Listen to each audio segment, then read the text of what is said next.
everyone, welcome back. It's me, Miss Foster, and today we are going to be making a collage of our communities. This project is based on a book called Jake Makes a World, which is about the iconic artist Jacob Lawrence. You can find a link to the read aloud of that story here in this playlist, or just search it on YouTube. There are a lot of great read alouds of that story. So we are going to be collaging our communities, and our communities might look different from one another. So use my project as a starting point, but I really want you to create an artwork that illustrates your community. So that might mean your oh my goodness.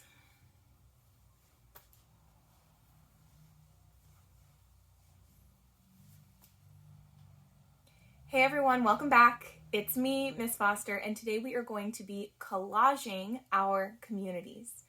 This project is based off of a story called Jake Makes a World.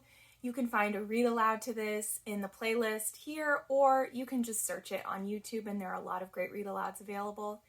Jake Makes a World is about the iconic artist Jacob Lawrence, who often painted his city, his neighborhood, and his community.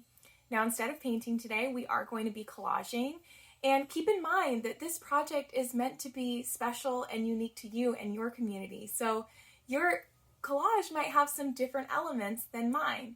For this project, I want you to start with where you live. That might be a house, that might be an apartment building, that might be a loft or a farm, right? Wherever you live, that's where I want you to start your community. My house is right here. I live in a greenhouse. And then I want you to think of at least 3 or more other parts of your community and what do they look like. So that could be a grocery store or a gas station. That could be a park, a school, or a library. It could be your grandparents' house or your neighbor's home, the fire station. So I want you to think of some elements in your community, maybe some places that you like to go often or some of your favorite parts of your community, and add those to your collage as well. So today we're going to be using construction paper for cutting and gluing, so you'll also need scissors and glue. If you do not have colored construction paper, that's totally fine. You can omit that and you can just draw your buildings as well. I also used crayons and markers to add some additional details and color to my artwork, so you might want to grab some coloring materials as well. So go ahead and grab your materials and let's get started.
Hey everyone, it's me again, Miss Foster. I'm just here to remind you to hit the subscribe button if you like these videos and you want to see more. I also want to remind you that these videos are created in partnership with Painting Pandas, which is an awesome nonprofit organization here in Austin, Texas that provides free art instruction and free art supplies to any kid who needs them. If you would like to learn more, donate, or sign up for a live class with me, go ahead and click the link that's in the description below, www.paintingpandas.org. All right, I'll see you next time.